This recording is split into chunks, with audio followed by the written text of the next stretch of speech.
بھی کہا تھا کہ اپنے اندر ذرا جھانک میرے وطن، اپنے عیبوں کو مت ڈھانک میرے وطن، تیرا اتہاس ہے خون میں لتھڑا ہوا، تو ابھی تک ہے دنیا میں بچھڑا ہوا، تو نے اپنوں کو اپنا نہ مانا کبھی، تو نے انسان کو انسان نہ جانا کبھی، تیرے دھرموں نے ذاتوں نے تقسیم کی، تیری رسموں نے نفرت کی تعلیم دی، وحشتوں کا چلن تجھ میں جاری رہا، قتل و خون کا جنوں تجھ پہ طاری رہا، اپنے اندر ذرا جھانک میرے وطن، تو دراوڑ ہے یا آریہ نسل ہے، دراوڑ ہے یا آریہ نسل ہے، جو بھی ہے اب اسی خاک کی فصل ہے، رنگ اور نسل کے دائرے سے نکل کر چکا ہے بہت دیر، اب تو سنبھل، تیرے دل سے جو نفرت نہ مٹ پائے گی، تیرے گھر میں غلامی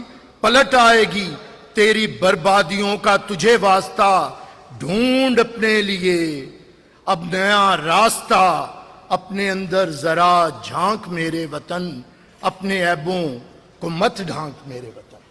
تو دیکھیے یہ جو ضرورت ہے یہ کیا عیب ہے؟ میں چاہوں گا کہ ہم ایسے گزریں کہ ایک ایک ہم ہسٹری سے بھی گزرتے جائیں۔ ایکسٹریمزم تو ہے، موضوع بھی ہے، اور آج بھی پاکستان کا سب سے بڑا مسئلہ بھی ہے، اسے کوئی مانے یا نہ مانے، یہ اس سے آگے بڑھ کے ایکسٹریمزم اب ٹیررزم بن چکا ہے، اور یہ دہشت گردی بندوق کے ساتھ بھی ہے، اور یہ جو آپ کے ہاتھوں میں اس کے ذریعے بھی اب جاری ہے بڑے زور و شور سے، تو اسے سمجھنا پڑے گا۔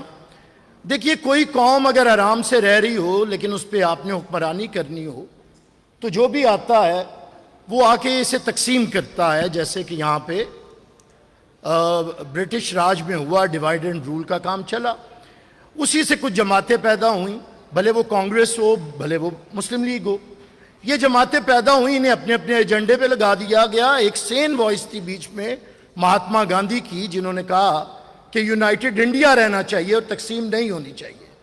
جب انہوں نے کہا تو یہ جو دونوں طرف سے آوازیں اٹھیں، تو ایک طرف جناح صاحب تھے جو کہ بات کہہ رہے تھے مسلمانوں کے حقوق کی، اور ایک طرف نہرو تھے، اور یہ دونوں بڑے اپنے اپنے نیشنلسٹ تھے۔ کوشش کی کہ اس گیپ کو کور کریں، ایک وقت کے اوپر جناح صاحب کو قائل کیا مہاتما گاندھی نے، اور انہوں نے لے کے آئے، لیکن نہرو صاحب نہیں ماننے اس وقت۔ یہ اب تاریخ ہے، یہ آپ کتابیں پڑھیں، ایون آپ India ones freedom Abul Kalam Azad کی پڑھیں تو اس میں بھی بڑا تفصیلی انہوں نے اس کا ذکر کیا ہے۔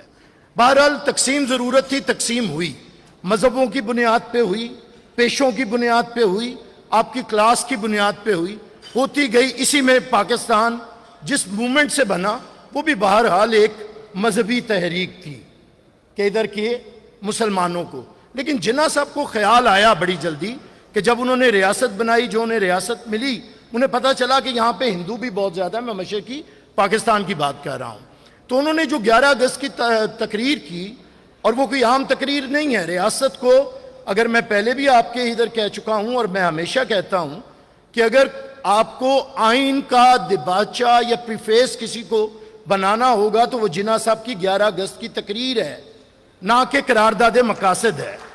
آپ کو جناح صاحب کی 11 اگست کی تقریر کو آئین کا دباچہ بنانا ہوگا، یہ بڑی ضروری ہے، اور اس کو اٹھائیں، یہ بہت ضروری بات ہے جو ہمیں کرنے کی ہے۔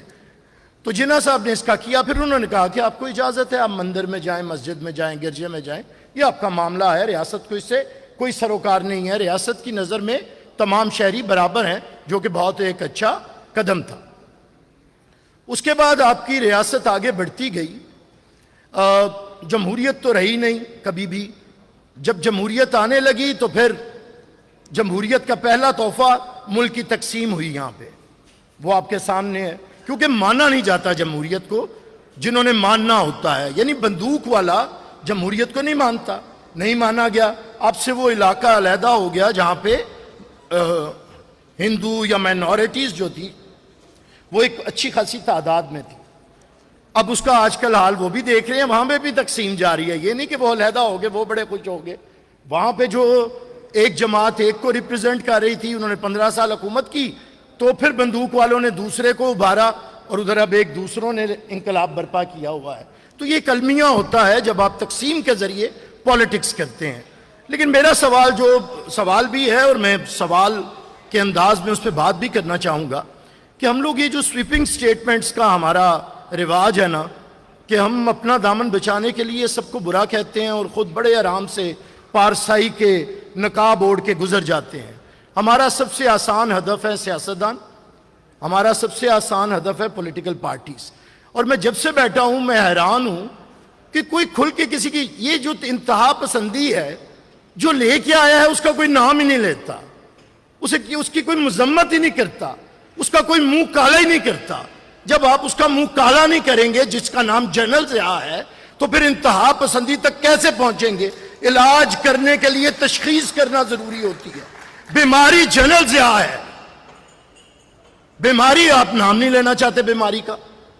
اور پھر ہمارے انٹلیکچوئلز میں بھی ایک مسئلہ ہو گیا، نام نہیں لیتے کہ کچھ لوگ پھانسی لگ گئے، کچھ لوگوں کو گولی. ارے وہ کچھ لوگ نہیں تھے، وہ تاریخ تھے. جسے پھانسی لگایا گیا ہے وہ ذوالفقار علی بھٹو تھا، اس نے آپ کو بنیادی حقوق دیے ہیں. وہ کوئی تھا، کوئی لگا دیا گیا پھانسی، کسی کو گولی وہ کسی کون تھی جسے گولی لگی؟ جب آپ کی یہ انتہا پسندی دہشت گردی کے افریت میں چلی گئی، جب آپ کے ترم خان مرد سارے بیٹھ کے کسی کی مردانگی نہیں رہی، کسی کی زبان نہیں تھی. یہ تحریک طالبان کے آگے ایک عورت کھڑی تھی، ایک عورت بات کر رہی تھی، ایک عورت طالبان کو چیلنج کر رہی تھی، اسے قتل کی دھمکیاں مل رہی تھی، وہ ملک میں آ رہی تھی. اور پھر اس دن سینکڑوں لوگوں کو اس کو شہید کیا گیا، 480 لاشیں اٹھائے، اور وہ عورت دوسرے دن پھر عوام کے اندر تھی. اور آپ نام نہیں لیتے اور آپ کہتے ہیں انتہا پسندی کا مسئلہ گھر بیٹھے حل ہو جائے گا. کچھ لوگ تھے جنہوں نے پھانسی لے لی، کچھ لوگ تھے جنہوں نے گولی کھا لی، کچھ لوگ تھے جو ملک میں انتہا پسندی لے آئے. بھائی کچھ لوگ نہیں تھے، یہ مائنڈ سیٹ ہے. یہ جنرل ضیاء ہے جو انتہا پسندی لے کے آیا ہے. اس نے اسلام کا جو چہرہ دکھایا ہے وہ اسلام کا اصل چہرہ نہیں ہے، وہ ملائیت کا چہرہ ہے. وہ جنرل ضیاء سے بہت پہلے ادھر کا بلہ بھی اسے لڑ رہا تھا، ادھر کا شاہ حسین بھی اسے لڑ رہا تھا، ادھر کا صوفی بھی اسے لڑ رہا تھا، وہ بات کر رہا تھا. یہ جنرل ضیاء نے جو اسلوب دیا ہے، جب تک آپ اس پہ بات نہیں کریں گے تو کیسے آپ فیصلہ کریں گے؟ اتنی تو نہ کریں. پھر میں معذرت کے ساتھ یہ پھر منافقت ہو جائے گی. یہ آپ کے ساتھ گورنر ہاؤس جڑا ہوا ہے، وہاں پہ بھی ایک گورنر تھا، آپ نے کہا کوئی بات نہیں کرتا. وہ مائنورٹی کی ایک خاتون کے لیے گولیوں کا نشانہ بنا ہے. میں جنازے میں تھا، مجھے پتا تھا کیسے کیسے لوگ بھاگ گئے تھے. اسے خراج عقیدت پیش کرنے کے لیے کوئی نہیں آگے بڑھ رہا تھا اور کوئی نام نہیں لیتا. کیا آپ پہ واجب نہیں تھا مائنورٹیز کا دن منانے والوں کے لیے کہ کم از کم ایک دفعہ اس کا بھی دن منا لیتے، اس کا بھی نام لے لیتے؟ جس نے آپ کے لیے اتنا بڑا سٹانس لیا. تو وجہ یہ ہے، میں یاد کرانے کی وجہ یہ ہے کہ یہ سفر ہوا ہے اور لوگوں نے گولیاں کھائی ہیں. لوگ جان دینے سے بڑے تھے کوئی بات نہیں. آج کل سہیل بڑائی صاحب اچھی بات کر رہے ہیں کہ سارے سیاستدان کہتے ہیں کہ میں جان دے دوں گا. اس نے کہا ساروں کی باتیں ہیں، دو ہی دیکھے ہیں جنہوں نے جان دی ہے، ایک ذوالفقار علی بھٹو اور ایک بے نظیر بھٹو. باقی تو ساری باتیں ہیں. اب دیکھیے رویے کیوں نہیں ہیں ایکسٹریمزم کے ہیں. میں کسی پہ تنقید نہیں کرتا، لیکن رویے رہے ہیں، ہماری جماعتوں کے رویے رہے ہیں. کسی نے جنرل ضیاء سے مستفید ہوئے ہیں، اس کے یہ جو اس کا ایکسٹریمزم تھا اس سے مستفید ہوئے ہیں. جب اسلامی جمہوری اتحاد بنا تھا، جب کہا جا رہا تھا کہ عورت کی حکمرانی نہیں ہوگی، تو وہ بھی تو آپ کا مسئلہ ہے نا، وہ بھی تو ایکسٹریمزم کا مسئلہ ہے. اس وقت بھی تو کہا جاتا تھا عورت نہیں ہوگی، اس وقت بھی تو سارے برچے اکٹھے ہو کے تو اس کے خلاف لگے ہوئے تھے. یہ ایکسٹریمزم تھا، پولیٹیکل ایکسٹریمزم تھا جس کا مقابلہ اس عورت نے کیا تھا.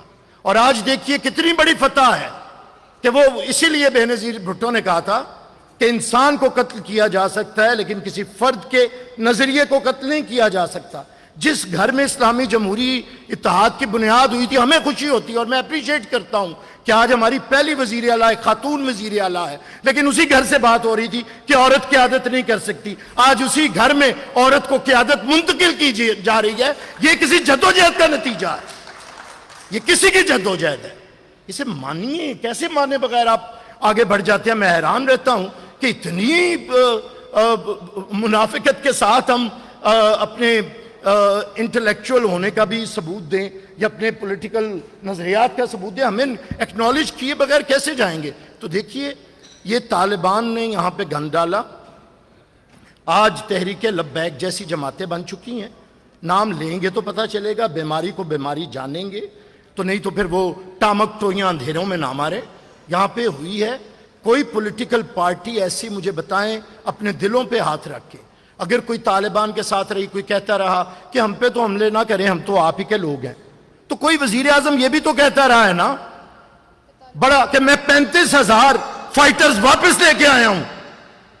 کوئی یہ بھی تو کہتا رہا ہے نا کہ وہ ہمارے لوگ ہیں. طالبان نے 2 نمائندے نومینیٹ کیے تھے، ایک کا نام مولوی عزیز ہے اور ایک کا نام مولوی عمران نیازی ہے. اگر میں غلط ہوں تو مجھے چیلنج کیجئے. لیکن آپ جب بات نہیں کریں گے بھائی، جب آپ چیزوں کو اٹھائیں گے نہیں، صحیح کے ساتھ چلیں گے نہیں اور سویپنگ سٹیٹمنٹ دے دیں ساری پولیٹیکل پارٹیز ایسی ہیں، یہ ہم ہی ایسی ہیں یار. مر گئے ہیں ہم لوگ، جانے دیتے دیتے مر گئے ہیں.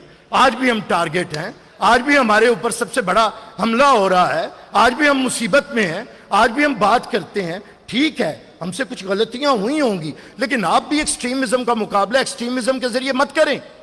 یہ وہ ملک ہے جہاں پہ 90-95% مسلمان ہیں اور ووٹوں کے ذریعے حکومت بنتی ہے، اکثریت پہ بنتی ہے.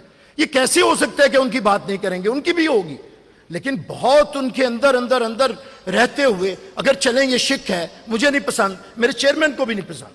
70s اور ٹائم تھا، اس نے بھی کہا کہ صدر اور وزیر اعظم کسی ہونا چاہیے مائنورٹیز میں سے بھی. اس نے اوپن یہ سٹیٹمنٹ دی ہے، کسی بند کمرے میں نہیں دی، اس نے ایز اے چیئرمین یہ دی ہے. تو ہمارے پاس جب وقت آئے گا ہم اسے ریوزٹ کریں گے اس چیز کو. لیکن اسی ذوالفقار علی بھٹو نے اگر اس شک کو پکڑے بیٹھیں گے یا صرف سکولوں کو نیشنلائز کر کے تو تنقید کا بہانہ بنائیں گے. اسی نے فنڈامنٹل رائٹس دیے ہیں کانسٹیٹیوشن کے اندر، اسی نے اقلیتوں کو ایک مقام دیا ہے، اسی کی پارٹی نے آپ کو ہمیشہ سر فہرست رکھا ہے اور انتہا پسندی کے خلاف بات کی ہے، اس کا پروگرام دیا ہے. یہ کون تھا بے نظیر کے علاوہ جس نے کہا تھا کہ یہ طالبان سے ملک کون واپس لے گا اور پاکستان کا جھنڈا کون لہرائے گا؟ یہ ریاست جو جنہیں اپنا لوگ کہتی تھی، وہ حمید گل کا مچایا ہوا گند جو کہتی تھی گرم پانیوں کی رسائی اور فلاں، تو وہ کس کا باپ تھا اور کون اس کے خلاف لڑا اور کس نے ریاست کا بیانیہ بدلا؟ کس نے فوج کو مجبور کیا؟ جو فوج اپنے لوگ کہتی تھی، اس فوج کو ان کے خلاف لڑنا پڑا. کبھی رد الفساد، کبھی ضرب عزم، اور آج تک. تو یہ کس نے تیار کیا ہے انہیں ریاست کے اندر؟ کس نے؟ آپ بات ہی نہیں کر رہے، آپ کسی کا نام ہی نہیں لیتے کہ ریاست اتنی تبدیل کیسے ہو رہی ہے، کیسے ہوئی ہے. میں حیران ہوتا ہوں ایسی ڈائیلاگز میں آ کے کہ آپ بڑا میٹھا میٹھا ایسے بڑا ہومیوپیتھک سا باتیں کر کے اور نسخہ بھی پھر ہومیوپیتھک استعمال کر لیں. کام آ جائے گا، ہو جائے گا. تو میں سمجھتا ہوں کہ سچ بولیے، اپنے دلوں پہ ہاتھ رکھیے. اگر کوئی جماعت ایکسٹریمزم کے خلاف ہے تو کس طرح حل ہوگا؟ ایکسٹریمزم ہم نے نیشنل ایکشن پروگرام دیا، ہماری پارٹی نے مل کے دیا، اس کے ساتھ چلنا پڑے گا. یہ جو جنرل ضیاء کی بیماری تھی، جو اس نے مدرسے بنائے ہیں، جو اس نے یہاں پہ پاکستان کے اندر مذہبی انتہا پسندی پیدا کی ہے، جس نے قرآن کو اور سنت کو اس طرح انٹرپریٹ کیا ہے، وہ آیت فروش ملا کے ذریعے، دین فروش ملا کے ذریعے. نہیں تو میں جو قرآن پڑھتا ہوں، میں مسلمان ہوں، میں آج کل جو قرآن پڑھ رہا ہوں، میں سورہ انبیاء پڑھ رہا ہوں. سورہ انبیاء کے اندر اللہ نوح سے شروع ہوتا ہے اور جناب مسیح تک آتا ہے، اور پھر محمد کا ذکر کر کے کہتا ہے محمد آپ سارے ایک امت ہیں. محمد، نوح، مسیح، یحییٰ، موسیٰ، یہ ایک امت ہے، اس میں تفرقہ نہ کریں. تو یہ باتیں جب تک، کیوں آج تک میں فادر سے بھی درخواست کروں گا، جب آپ مذہبی ہمانگی میں آتے ہیں تو ایسی چیزیں تلاش کریں. سرگودا واقعہ نہیں ہوگا جب ہمارے کورس کے اندر قرآن کی یہ آیت لگی ہوگی اور شاید بائبل کی بھی ورسز ہوں گی جس میں یہ لکھا ہوگا کہ جو مسیحی ہیں وہ مومن ہیں. یہ قرآن کہہ رہے ہیں. جب انہیں اٹھا کے ڈالا جا رہا تھا اس کے اندر تو قرآن کی آیت ہے کہ یہ مسیحی مومن ہیں. اب یہ اکثریتی مسلمان مومن نہیں ہوئے اور اللہ مسیحیوں کو مومن کہہ رہا ہے قرآن کے اندر. تو یہ چیزیں حل یہ ہے کہ جب اس بچے کا جس کا انہوں نے تذکرہ کیا کہ وہ کہتا ہے میں کاٹ دوں گا. ارے جب آپ کی تعلیم مسجدوں میں وہ آیتیں آئیں گی, آپ کے کورس میں وہ چیزیں آئیں گی. کیوں آپ کورس کے اندر آپ کے اسلامیات کے چیپٹر میں کون سی اسلامیات مسیح کے ذکر کے بغیر کمپلیٹ ہو سکتی ہے؟ بتائیے مجھے. تو میں اس لیے کہتا ہوں کہ ہم ہمیشہ پیچھے پیچھے ہٹ کے اسی میں سے حل نکلے گا. 90-95% تو اسی مذہب کے ساتھ ڈائیلاگ کیجئے, مذاہب کا بھی ڈائیلاگ کیجئے, معاشرت کا بھی ڈائیلاگ کیجئے. انتہا پسندی سے ایز اے فرد دور رہیے. جس نے انتہا پسندی کے لیے جدوجہد کی ہے اسے ختم کرنے کے لیے اسے اکنالج کیجئے. جس نے انتہا پسندی پھیلائی ہے اسے کنڈیم کیجئے, اور اس کے بعد ملک کے اندر ایک نئی فضا پیدا کیجئے. کسی ایسے سیاسی نظریے کے ساتھ نہ چلیں, کسی ایسے مذہبی نظریے کے ساتھ نہ چلیں, کسی ایسے معاشی نظریے کے ساتھ نہ چلیں, کسی ایسے سماجی نظریے کے ساتھ نہ چلیں جس کے اندر تفرقہ ہو, جس کے اندر نفرت ہو, جس کے اندر انٹالرنس ہو. جو یہ چیزیں لے کے آئے گا اس سے دور رہیے. حل ہے, حل ریاست کے طور پہ آپ کے پاس نیشنل ایکشن پلان ہے. یہ جو اتنی گروتھ ہوئی ہے مدرساز کی, اسے ختم کریں. اپنے کورس کو دیکھیں, اس کے اندر نفرتوں کو ختم کریں. یہ جہاد کہ جو تماشا لگا کے جہاد سٹیٹ کرتی ہے, جہاد کوئی فرد نہیں کرتا, جہاد کوئی جماعت نہیں کرتی, اس کے اوپر باتیں آئیں. یہ ڈائیلاگ کی بات ہے. میں کہتا ہوں یہ ڈائیلاگ نہیں ہوگا تو مسئلوں کا حل نہیں نکلے گا. اور سب سے بڑھ کے خدا کے لیے ایز اے فرد سچ بولیں, سچ بولیں, سچ بولیں. آج مائنورٹیز میں سب سے زیادہ مسیحی ہیں ہمارے بھائی. تو اس وقت جب مسیح کو کروسیفائیڈ کیا جا رہا تھا, دار کے اوپر تھا, تو انہوں نے کہا تھا کہ مسیح چاہیے یا برابا چاہیے. تو اس وقت لوگ برابا مانگ رہے تھے اور مسیح نہیں مانگ رہے تھے. جو معاشرے خاموش ہوتے ہیں وہ مسیحیوں سے اور مسیحیت سے اور مسیحائی سے محروم ہو جاتے ہیں, اور پھر انہیں برابا ملتے ہیں, اور وہ برابا پھر طالبان کی صورت میں ملتے ہیں. تو میں آپ سے بار بار کہوں گا میرا اسلام نہ مسیح کے بغیر پورا ہوتا ہے. میرا اسلام نہ سدھارتا, جسے کہ قرآن ذوالکفل نبی کہتا ہے, اس کے بغیر پورا ہوتا ہے. اور میرا اسلام نہ بابا گرو نانک کے بغیر پورا ہوتا ہے, جو کہتے ہیں گرو جگت حسین. اس تو ہوتے نہ کوئی ایسی مرنی مر گیا تا جو سنے اور روئے.